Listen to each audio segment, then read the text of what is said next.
Yes. Hello, everybody. Welcome to our talk today.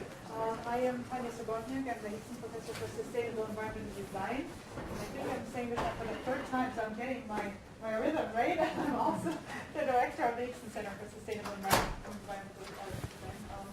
And the Hixon Center works to offer students, staff, and faculty a rich offering of opportunities to engage with sustainability through our Black, Gold, and Green speaker series, through workshops, obviously courses, and various partnerships with our constituents here on campus.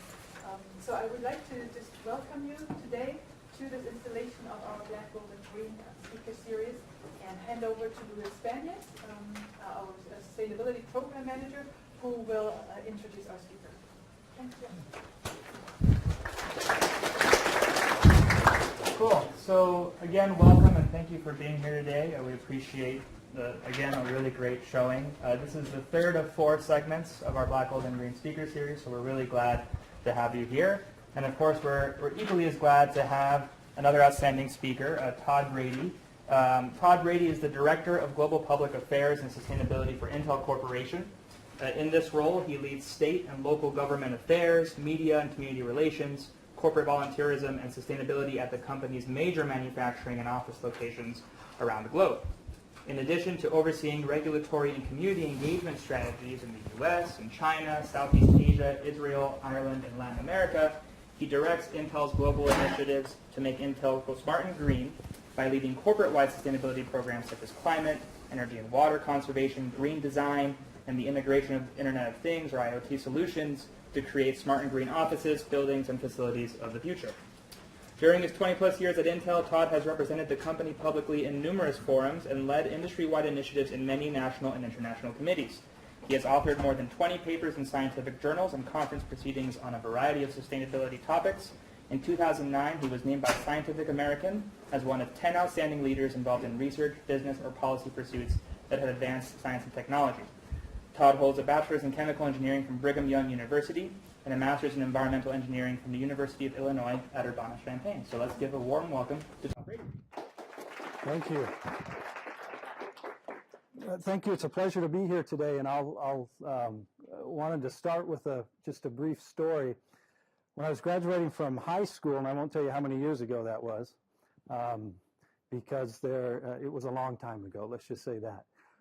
But I remember I got in the mail, I'd taken the SAT, and back in those days, I think I just showed up and took the SAT. There was no, prep and all that kind of stuff. Some of you are shaking your head, you can relate to me.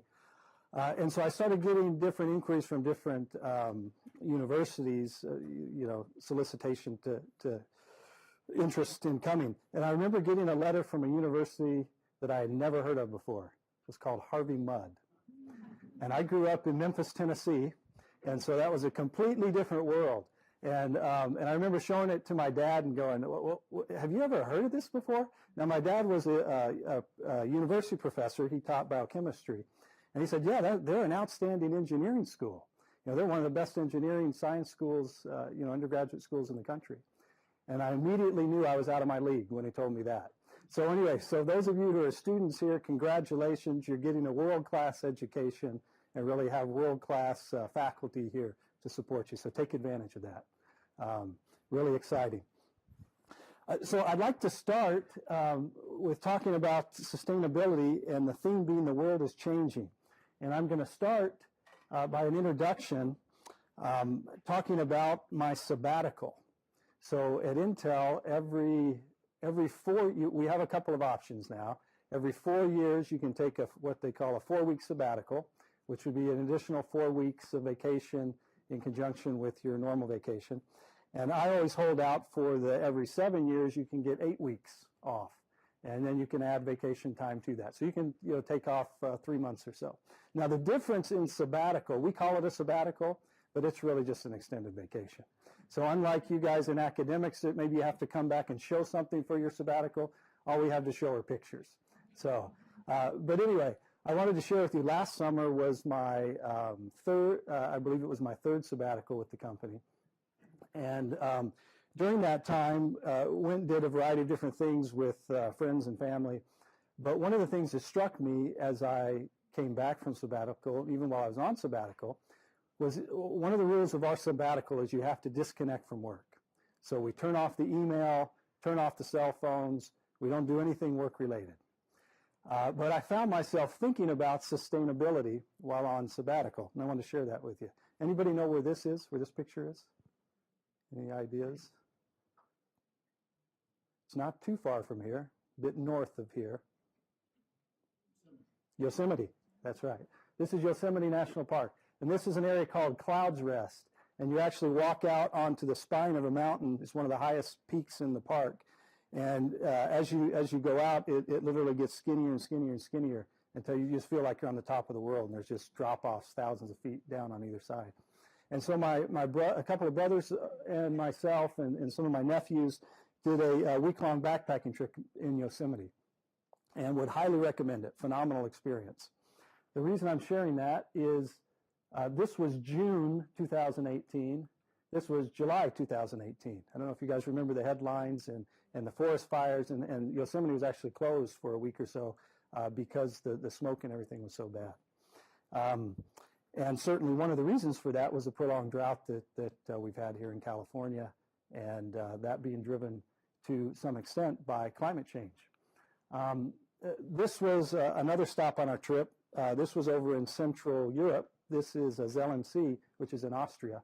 And we spent some time in Central Europe and enjoyed ourselves and had a good time there. And right near this, just outside of Zell Sea, is a road, a famous windy road called and I'll probably get this wrong, but it's the Grossglockner Road. Has anybody been there before? Yep, we got one. Okay. And I'm sorry, I'm sure I destroyed the pronunciation. My apologies. But anyway, you drive up the road and you get to the very top. Beautiful scenery. But you get to the very top and there's a glacier up at the top. And I think it's the Franz Josef Glacier, if I remember right. And anyway, you can hike around and walk around and look to see what's doing. But the thing that struck me was they had pictures of the glacier from 100 years before. It didn't look anything like the glacier does today. And in fact, when you go down, you hike down to the bottom, this is what you see, 2015. And it's striking how much the glacier has receded in just even a few short years, let alone 100 years ago, all of this was under ice. So again, really hit me, climate change. It's happening, and it's happening maybe faster than we think. This was one additional stop. My wife and I were married, and we went on our honeymoon 25 plus years ago to Cancun, Mexico. So we thought, hey, let's go back. We haven't been back in all that time, so we went back. And this is, if any of you have been to Cancun, beautiful white sandy beaches, emerald waters, just a really extraordinary place. This is the view from the beach. This is the view from our hotel room. And if you look out on the ocean, you see something in the water, which surprised us because this wasn't like our experience at all 20 plus years ago when we were in Cancun. This was just a month before we got there. And what's happening here is the seaweed that's washing up on the shores of Cancun is creating significant challenges for the tourism industry there. And it's being caused by a change in water temperature in the Gulf, as well as nitrification, eutrophication that's occurring there. And it's the seaweed, this particular seaweed is growing rapidly and then showing up on the beaches of Cancun, which is presenting challenges then for the tourism industry. So I know this is probably not an audience that I need to convince that climate change is occurring, but I do talk to many audiences in which sometimes I do have to try to convince them. But nonetheless, I think the opportunity is significant for all of us to look at where we're headed, the world that's changing, and what can we do about it. And so I'll give you our perspective working at Intel. I do want to apologize for the fonts. We have these great marketing people at Intel who come up with this terrific Intel font. What they forget to realize is it doesn't translate to anyone outside of Intel. So my apologies. I didn't think about it until I got here, but anyway, the slides aren't as pretty as our marketing team would like. So my apologies, but hopefully we'll have a good conversation anyway. So when you think of Intel, what do you think of? Anything come to mind when you think of Intel Corporation? Chips. Okay. Inside everybody's laptop here, you've got an Intel chip most likely. Inside your cell phones, you may have an Intel chip. Inside the data centers that power your cell phones going to the cloud, that's the data centers. Odds are well over 90% of those will be powered by Intel chips and technology. We are going through an inflection point as a company, however, moving from a PC-centered company to what we call a data-centered company. And that includes many of these new technologies that you're seeing, autonomous driving. We made a huge acquisition just a year or so ago of a company in Israel called Mobileye, all for autonomous vehicles and integrating our chips into autonomous vehicles. Same with 5G networks that are starting to roll out, artificial intelligence, virtual worlds, and I'll talk a little bit about this a little bit later on how that ties into sustainability. But it's a big strategic shift that we're making as a company. Our PC-related revenue still makes up about half of our $70 billion a year. The other half today is what we call our data, which includes our data centers as well as these new areas in which we're investing. Moore's Law. So one of our founders, Gordon Moore, came up with a law called Moore's Law. A lot of people think that's a scientific law. It's really an economic law, which is that he observed that every couple of years, the number of transistors on a chip, on a piece of silicon, would double. The reason for that is driven by economics. It allows us then to put far more transistors into a single chip, and as a result, those prices come down and down and down over time while performance goes up and up. And that's what drives the entire computer industry today. That's why your cell phone is more powerful than a data center was 20, 30 years ago. So it's pretty remarkable. We're on that path today. Most of our chips being produced today are on 14 nanometer. 10 nanometer is coming, and research done into 7 nanometer. So what does that mean? To put that in perspective, a strand of human DNA is 2.5 nanometers in diameter. So we are, it's like comparing a grape to the size of the earth. So on a chip is typically the size of your fingernail or thumbnail. On that chip will be now upwards of 1 billion transistors on something that's the size of your thumbnail. So that's how small these devices are that we're creating by the billions and putting them into a piece of silicon that's the size of your fingernail or your thumbnail. Here's some other perspectives on Moore's Law.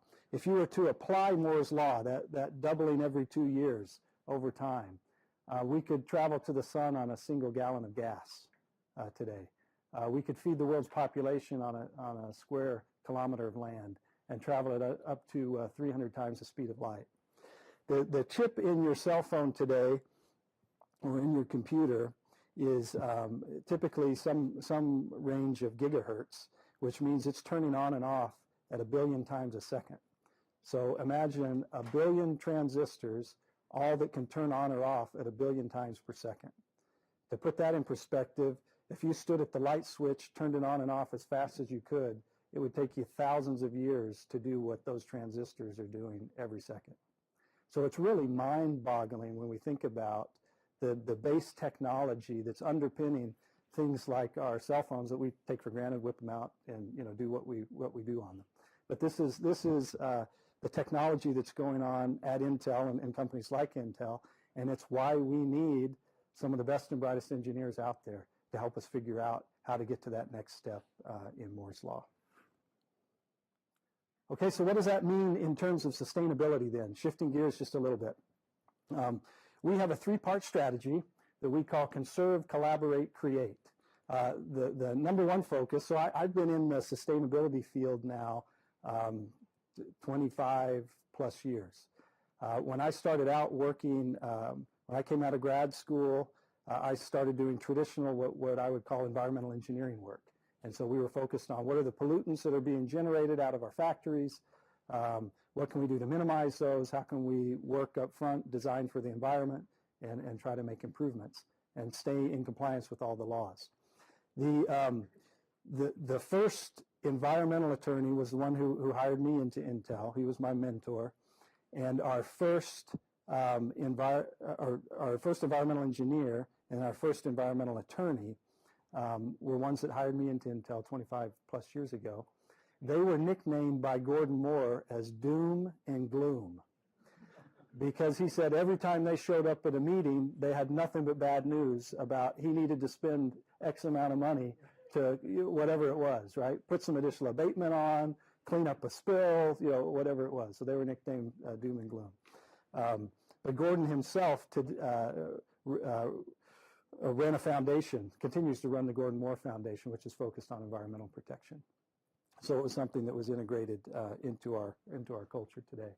But the Conserve is focused on our own footprint. So that's where we started as a company. That's where most companies start, is looking at what's my footprint, what are my impacts, and what can I do about it. Collaborate then extends beyond our own walls to what can we do in the local communities where we operate, who are the key partners that we need to engage, and how do we go about working with them that we can have even a broader impact. A quick story on that. Where I'm located in the Phoenix, Arizona area, we now have at that manufacturing site, our largest manufacturing site in the world, we have now 4 state-of-the-art, what we call fabs, or factories that produce chips. When we first built that factory, when you make chips, you use a lot of water. In the semiconductor process, it's called ultra-pure water. So this is water with all the impurities taken out. When I started at Intel, it took us about 2 gallons of water, 2 gallons of incoming water from the municipality to produce 1 gallon of ultra-pure water.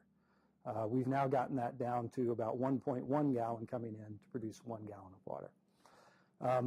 But as a result, and so we were located in the desert. This is when I first started working at Intel.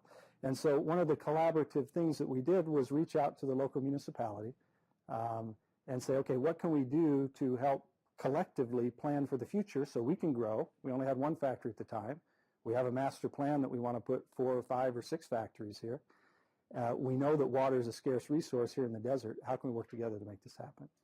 And so we invested in a reverse osmosis plant that the city operates. We paid the capital for. They now operate that.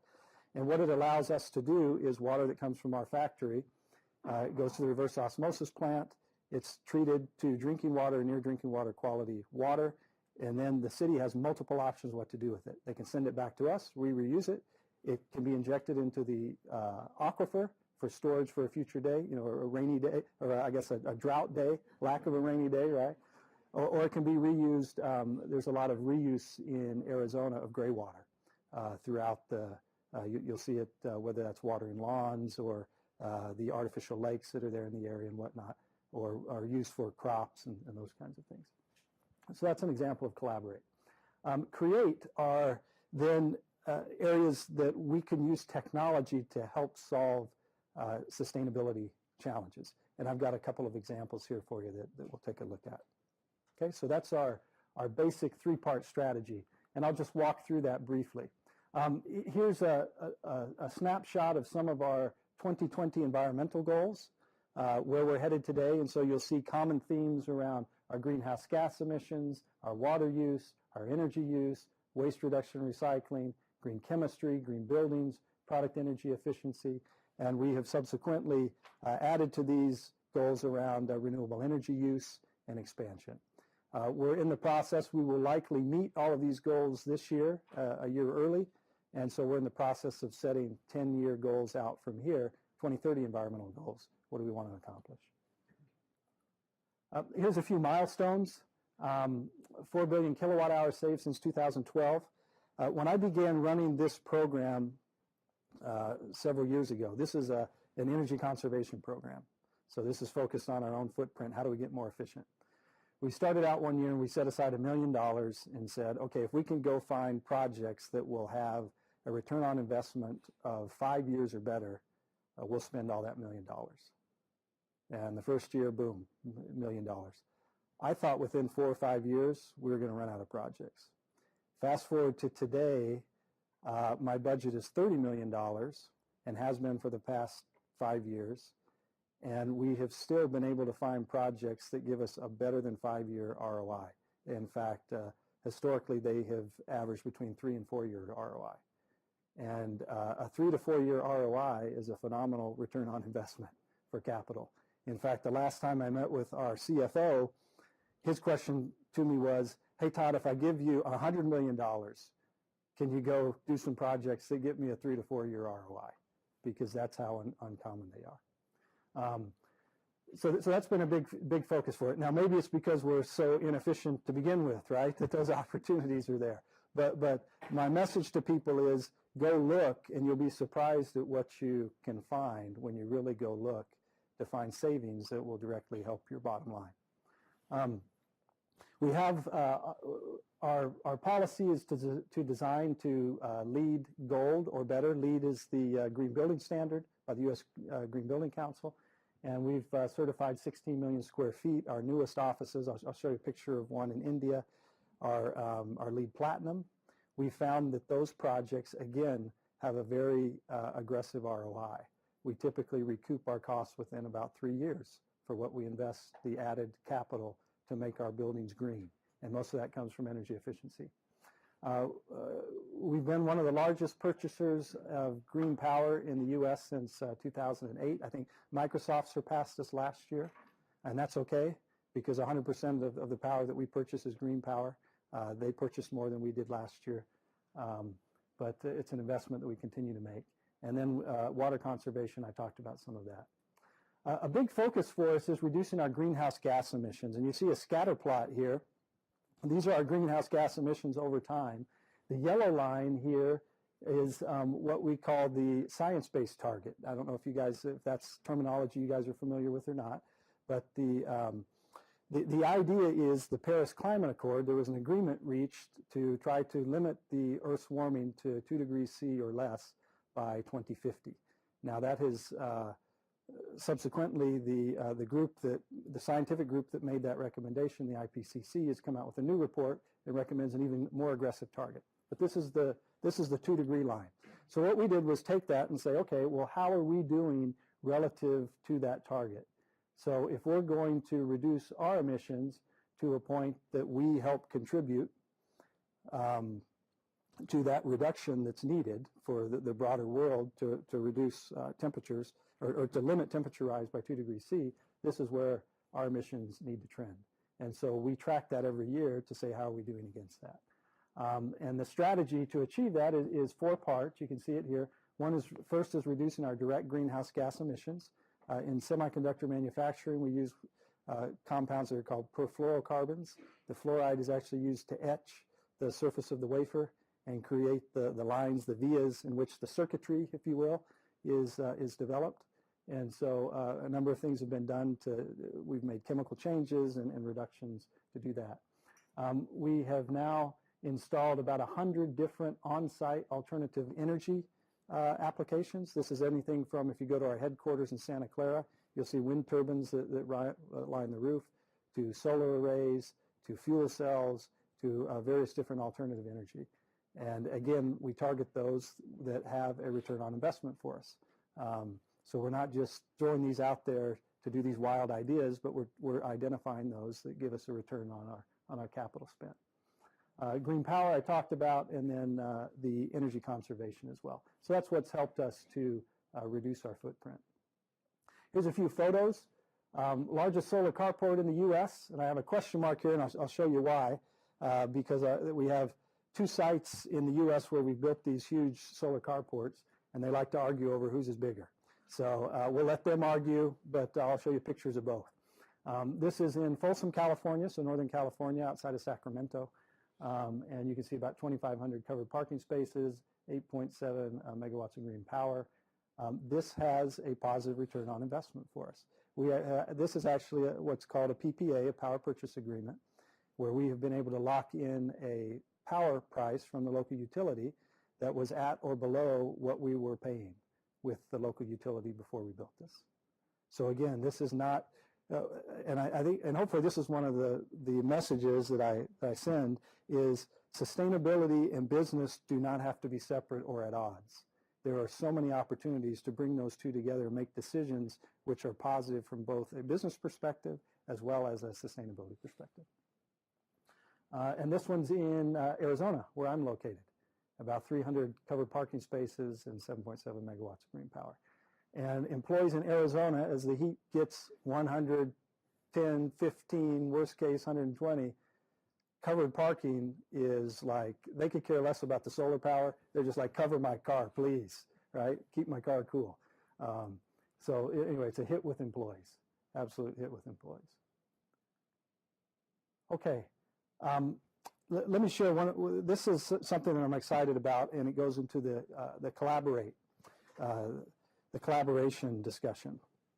I mentioned earlier some work we had done with our local municipality.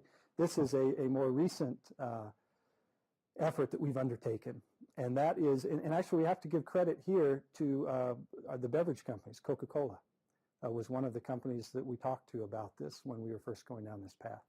So to give you a little bit of a history of what we're doing here is for many years we focus on our own operations. How can we get more efficient with our water use? What we realized is when we do a mass balance on our water, for every gallon of water that we brought into our operations, we would send out about 0.8 or 80% of the water back to the municipality. We would lose about 20% to evaporative losses primarily, and then also some irrigation on site, those kinds of things. And so we said, you know, if we really want to have no impact on the communities in which we operate, particularly where we're in deserts and other areas, what could we do to close that loop? And for every gallon of water we bring in, we're sending a gallon of water back. And so that's what this initiative is about. And so we've set a goal to restore 100% of our water use by 2025. The way we're doing that is partnering with NGOs, with other companies outside of Intel, to put water back into local aquifers, local rivers, local streams, which then ultimately benefit us as well as a company, because the water is there for not just us to use, but everyone to use. And we can do that mass balance and quantify it, and then have a path forward on how we approach it. So here's one example. We call this the Barley Verde Project. This is in central Arizona in an area called Camp Verde, and there's a river that runs through there, a desert river called the Verde River. And the flows, as you can imagine, in the summertime shrink to almost nothing. However, this is a big agricultural area, that valley there. For those of you familiar with Arizona, it's between Phoenix and Flagstaff. You'll drive through this little area, and all of a sudden you're driving, you see desert, desert, desert, boom, all of a sudden you see green and farming and whatnot, and that's the Camp Verde area. And so this is a project that we've worked on with the Nature Conservancy, and it restores about 60 million gallons of water a year. The way that it does that is through crop conversion. So I wish I could say I came up with this great idea, but this is where it shows that the more people you can bring to the table, the better ideas you get. The Nature Conservancy approached us with this idea, and we went and met with them and the local farmer. And the idea was, if the primary crop that's grown in the Verde Valley there is alfalfa. But what the Nature Conservancy had identified an opportunity for was to shift from alfalfa, which is grown in the summertime, uses a lot of water, you get tons of evaporative losses, at a time when you don't have a lot of water. And so they said, hey, could we shift to a winter crop where we have lots of water during the wintertime, and could you still make the same money that you're making now, and could we address a need? What they identified was barley. So in talking to many of the local microbreweries, they were sourcing their barley from Colorado. They'd really like to source it locally, right? A lot of the restaurants and others, they want to have local source of their food. And so we've worked with this farmer to shift the crop where he no longer now grows alfalfa, he now grows barley in the wintertime when there's much more water, is able to make a profit. And there was no malt house in Arizona, anywhere in Arizona, because there was no source of barley. There now has subsequently been a malt house, which investors have come in to create. And now not only are we able to save water in the river in the summertime, we're adding positive economic development to the area for jobs and opportunities that weren't there before. So it's been a terrific partnership. And I just show that as an example of what happens when you bring in others, and maybe even people who initially you would say, well, what would we have in common with the Nature Conservancy? Well, you find areas of commonality, and you can really get to some great results from that. Okay, last bit here, and then I'll wrap it up for questions. So how can we use technology to help solve sustainability challenges? And we're a technology company, so obviously we feel strongly in that. But there have been numerous studies by those outside the technology industry that have come to the same conclusion that we have, which is technology in general, not just Intel technology, but technology in general can help us address some of these critical challenges that we have in sustainability. Here's one example. This I referred to earlier. This is our newest office building in India, LEED Platinum building. It's a smart building.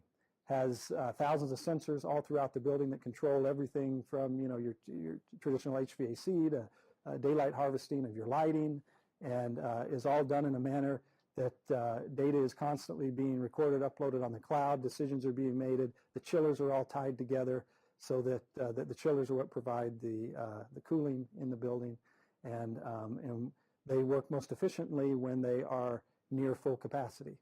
And what typically happens with chillers is they're operating at 20 to 30% capacity because you have a half dozen of them.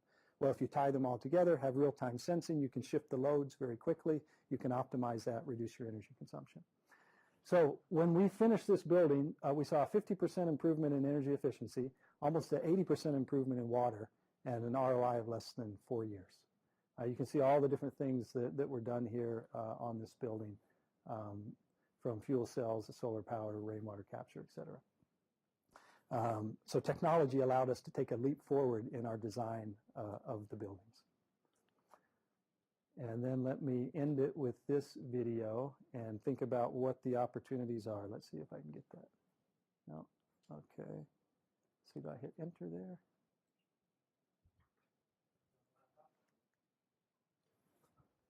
I think I just need to hit play. There we go.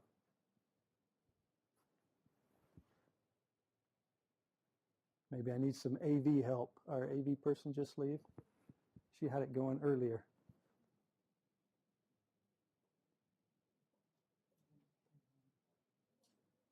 Usually all it needs is this one here. Yeah.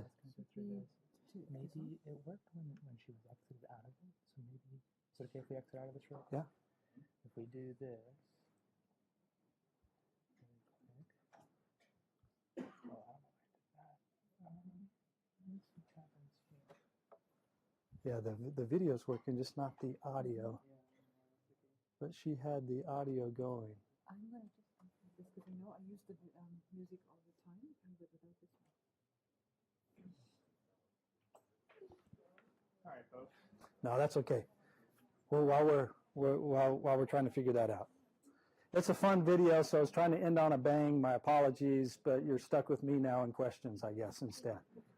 So, questions, yes? I had a question. On your rate of return, that's essentially a payback period you're talking about? Correct. Are you discounting it to get that? What kind of discount rate do you use? Yeah, on that particular example, we use a discount. Our discount rate is pretty aggressive.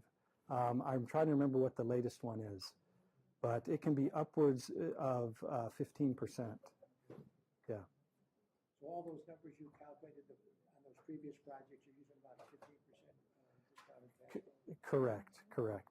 Uh-huh. And even if you don't do that, even if you do the simple ROI, those projects break even very, very quickly. Yeah. That's okay. Yes? I was excited to hear about all the things you're doing domestically, but I was wondering about if you could speak to what you're doing abroad. Sure. Like with rare earth metals and Uh-huh. offsetting some of that stuff. Yeah. A focus area for metals, and this is an example of where I have to say I was wrong. So the conflict minerals is an area that popped up on our radar 5+ years ago, and these are, for those of you who are not familiar with conflict minerals, these are minerals that are mined particularly in the Congo area. And what was found was minerals that were being used in IT equipment like tantalum and tungsten and other things were coming from mines, or could be coming from mines, that were in a war conflict area where people were essentially slave labor working in mines to produce these minerals. And so this came to our attention, and it's probably more like 10 years ago now. And I remember our CEO, I met with our CEO and a couple of other people on this, and our advice to our CEO at the time was, we should go work this, but let's not become the poster child, because there's just so much potential negative PR. Well, he disagreed with me, and he said, no, we're gonna go in, we're gonna lead on this, we're gonna try to do what we can to make it better.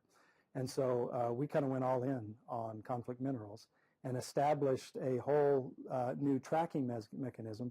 We call it bag and tag, that was created. This was now I think what we're working on is how you can use technology to help you do that, blockchain, to do that. But our supply chain team went in and created a mechanism to track the minerals from valid mines all the way through to the smelter.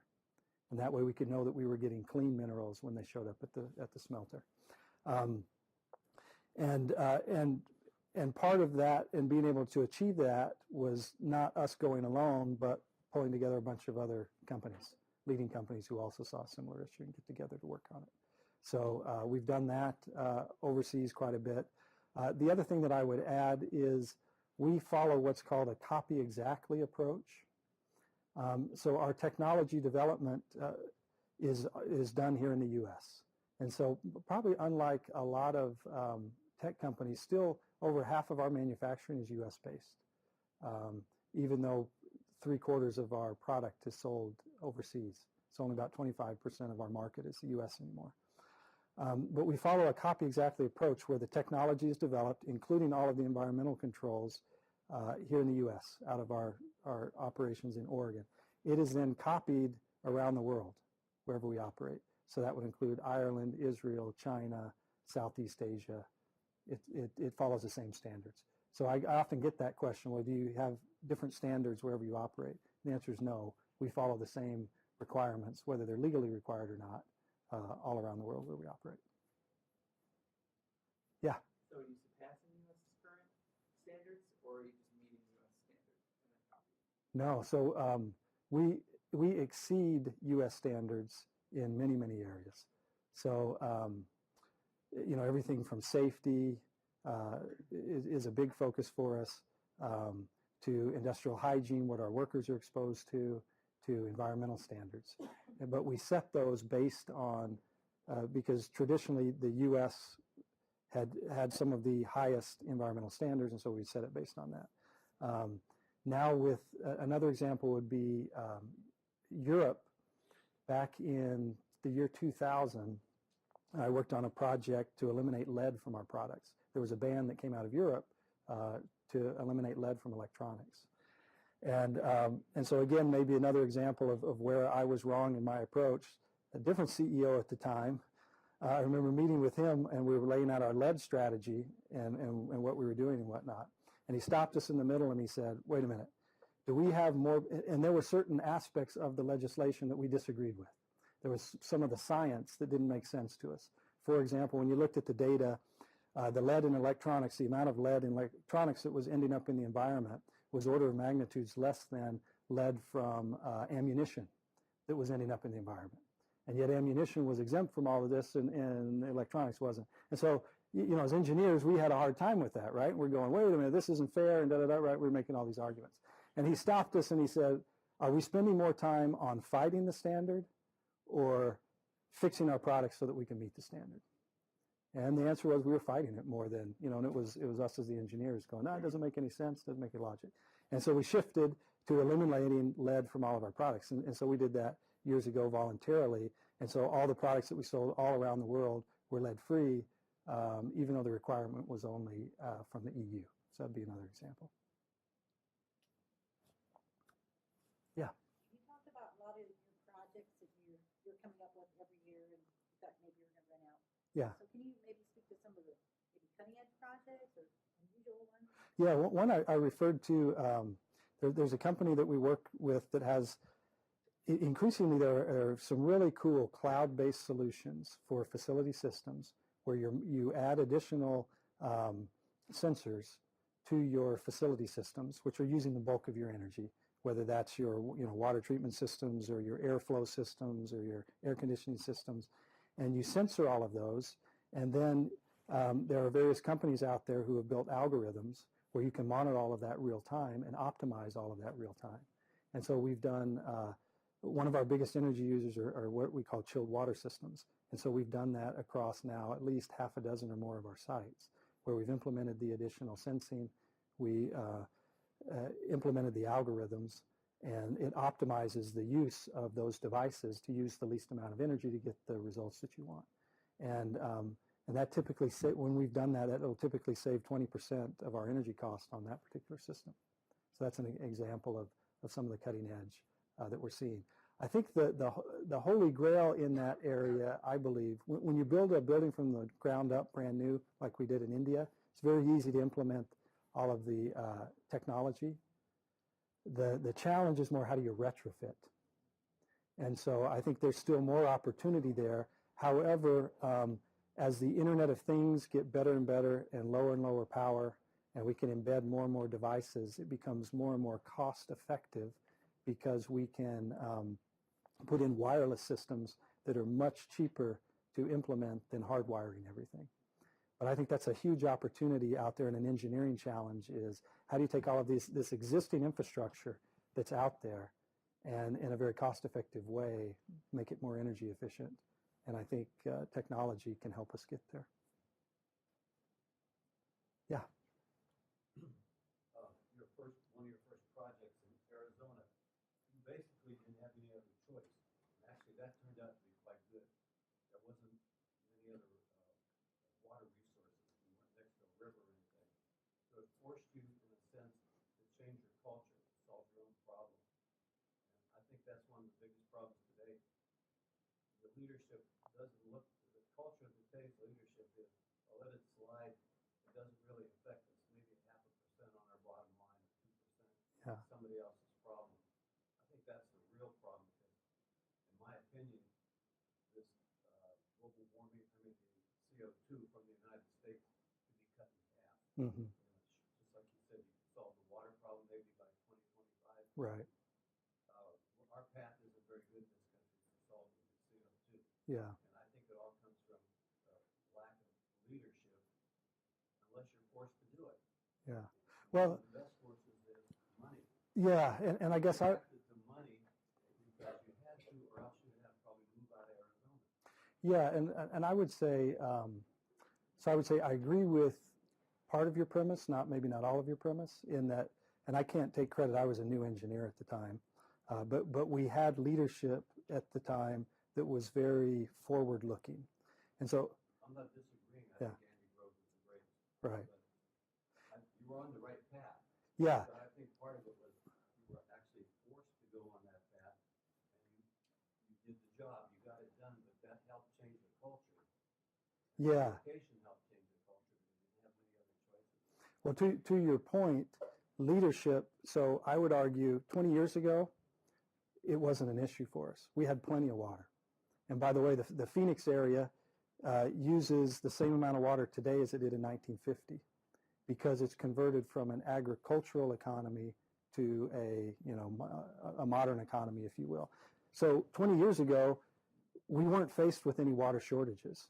However, our leadership at the time had enough foresight. So to your point on the carbon emissions as well, we go, well, it's not that bad yet. So our leadership could have said, it's not that bad. Let's kick the can down the road. Let's wait 20 years and we'll worry about it when it becomes a problem. So I agree with you that it is about leadership and looking ahead and solving problems before they come a problem, before you have to do it. And my experience is if you do that you have a lot more options, and it's better from a business perspective because you're not then forced down to only one solution, which may not be financially a very good decision for you. So I think you make a great point. Yeah.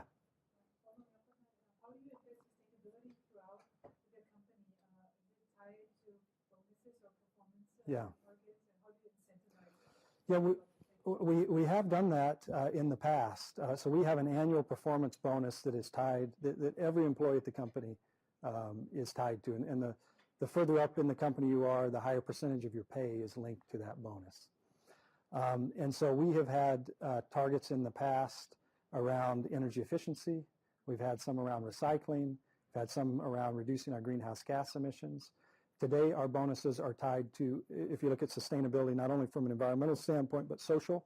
So we have some social targets that are tied to diversity and hiring and retaining our diverse employees, and that is tied to everybody's bonus. So the one we have this year is all around diversity, not environment.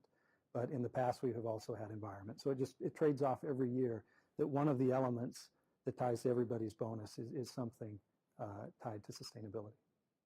So it is an effective way to get the attention and then to have that dialogue with your employees. Yeah. Yeah. So you talked for a little bit about material acquisition, but what does Intel do about the end of life for all their products, especially as technology is getting progressing very rapidly? Right. Yeah, end-of-life electronics is something that I'm trying to remember the first year I began working on that, maybe 1999, if you can believe that. We learned a lot in going down that path. So I remember working on that project, and what we did was we set up, we worked with our post-sales support team, so anybody who was sending back warranty products to us. We said, okay, can we set up a mechanism whereby anybody can send back any Intel product that they want? And they can send it back to us free of charge. We'll take it, make sure it gets recycled properly. So we spent all this time, set up all this system. We actually launched it at CES, the Consumer Electronics Show, with eBay, I think, was one of our partners, because one of the things that was part of that program too was being able to resell electronics. So there was, ability to resell it or end of life it. What we learned out of that, we let it run for a couple of years. Do you know how many products we got back? Zero. And so we said, why? And some of it may have been marketing, this, that, and the other. But then the other thing we found out when we went to recyclers was the most valuable part of your typical phone or computer was the chip. And the reason is because it has palladium, platinum, gold. At the time, gold wire bonding was very common making chips. And so the recyclers wanted those chips, so nobody wanted to actually send it back to us. And that was a big discovery for us. We had no idea, right? And it helped us better understand how the recycling program works. And so from then forward, then we started partnering with our various what we call OEMs, our customers, so the Apples, Dells, and whatnot of the world, and doing various electronic take-back events that we would co-fund. We would do things like if you go to Best Buy and you buy a new computer, then you'll get a rebate on it if you bring in your old computer, and we would pay part of that rebate, and we did things like that. And so I don't want to suggest that it is fixed, because it's not, but it's certainly much better today in terms of options that we have to recycle our products. And then the other trend that has built over the past 20 years is there is now also a regulatory framework in many parts of the world, including Europe, even China. People are surprised to hear that, even China, where companies are required to take back products. And so again, we partner with our customers, and we typically will pay a portion of whatever those recycling fees are to make sure those products get recycled. So, but more to do still in that area. So good question.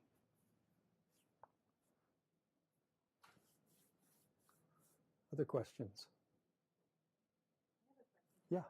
So when she's talking about incentives, so your incentive, your sabbatical, Mm-hmm. is that just something that's just given, or is that something you have to earn? That's more like an intrinsic. After 7 years at Intel, we have earned it. Let me tell you, it is rough. No, I'm kidding. It's not that bad. But no, it just has to do with the time. So if you've worked for X amount of time, then you are given a sabbatical. Okay.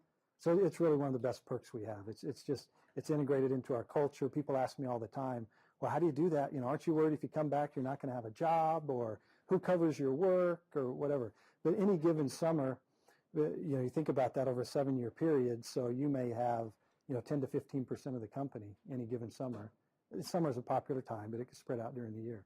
But 10 or 15% of the company who's taken off, and then everybody else steps in and picks up that work.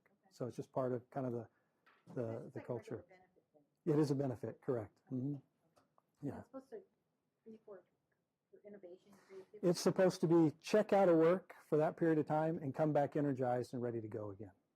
And that's the philosophy. And I'd say of all the benefits that we have, that's probably, top of the list for most employees. Yeah. Well, thank you so much, everybody, for coming. And let's give Todd a good round of applause.